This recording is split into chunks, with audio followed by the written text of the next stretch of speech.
In this segment, Paul reveals his extraordinary powers to his mother Jessica inside a tent. Although she believes he is the Kwisatz Haderach with universe-altering abilities, Paul dismisses this, claiming to be something unexpected. His heightened foresight reveals that he's a product of the Bene Gesserit's genetic rejuvenation efforts, destined to trigger a holy war, or jihad. Fearing the consequences, Paul vows to halt the impending jihad.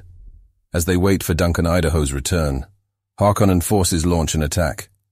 Elsewhere, Thufir Hawat, the Atreides master assassin, confers with Freeman, astonished by the vast forces deployed against Atreides.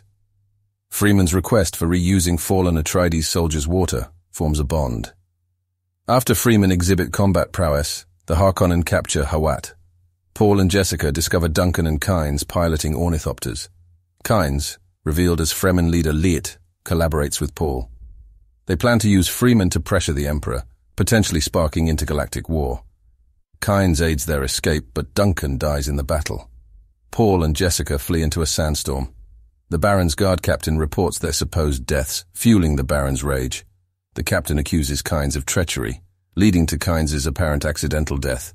The Baron aims to manipulate Hawat into service and assigns his nephew Raban to oppress Arrakis. After surviving a sandstorm, Paul and Jessica escape Harkonnen pursuit in an ornithopter. They encounter a sandworm, losing their craft but reaching a rocky area. Traversing the desert on foot, they face challenges like a sandslide and sandworm threat.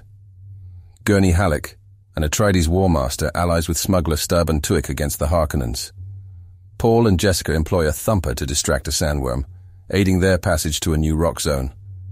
They encounter Freeman, led by Stilgar, who hesitates about taking them in. Jessica's combat skills earn their respect, and she bargains to teach them in exchange for refuge. Chani, Kynes' daughter, is among the Freemen. Meanwhile, Kynes, abandoned by the Harkonnens, hallucinates a conversation with his father about Arrakis' ecology and the imminent danger of a pre-spice mass. The explosion claims Kynes' life. Jessica's negotiation secures their place with the Freemen, providing insight into their culture and a connection to Kynes. The narrative converges as characters face tests and alliances against the backdrop of Arrakis' hostile terrain. Stilgar guides Paul and Jessica to a Freeman stronghold, warning Jessica not to challenge his authority.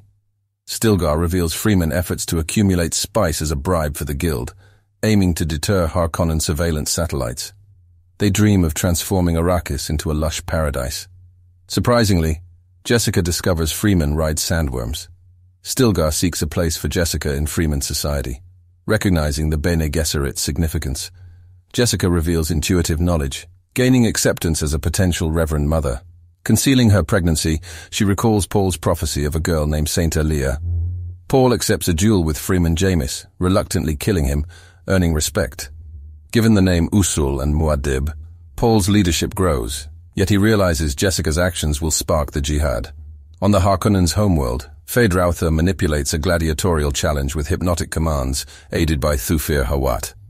Feyd-Rautha triumphs, while Count and Lady Fenring discuss a plan for her to bear his child, continuing the Bene Gesserit's genetic agenda. Led to Sietch Tabr by the Freemen, Paul and Jessica learn that Kynes, Chani's father, is dead. Paul meets Hera, Jamis' widow, and her sons, now entrusted to Paul's care. Despite Freeman customs, Paul accepts Hera as a servant, not a wife. Sietch Tabr readies to leave due to Sardaukar pursuit, yet life continues normally. The Freemen initiate Jessica into their clan as the new Reverend Mother.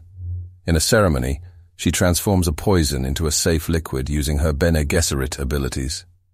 During the rite, the dying Reverend Mother's spirit merges with Jessica, flooding her with history and humanity's legacy, which also affects her unborn child. Jessica invites the Freemen to drink from the transformed liquid, granting heightened awareness.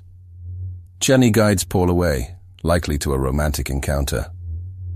The story advances as Paul and Jessica immerse themselves in Freeman life, cementing their role in the community's destiny.